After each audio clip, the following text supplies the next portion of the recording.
the bare necessities of life. Alors les raisons d'espérer, c'est qu'il y a des choses qui se passent.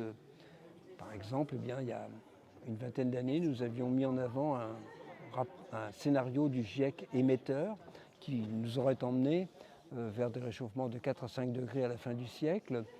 Eh bien, nous sommes plus sur une trajectoire qui nous grâce à, disons, aux mesures qui ont déjà été prises, au développement des renouvelables dans certains pays, à la sobriété énergétique, à, disons, quand même à l'action des scientifiques, au message traduit grâce à ce qui a été mis en œuvre dans certains pays, pas suffisamment, loin de là, eh bien, nous nous orientons plutôt vers 3 degrés. Ça se traduit d'ailleurs dans le rapport du GIEC, le 7e rapport du GIEC, par l'abandon de ce scénario très émetteur.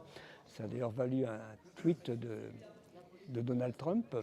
Voilà, ils se sont trompés. Non, nous ne sommes pas trompés à l'époque, mais maintenant, c'est justement, il est tout à fait raisonnable d'espérer faire mieux que nous ne le craignions il y a une vingtaine d'années. Et cela, c'est un motif d'espoir.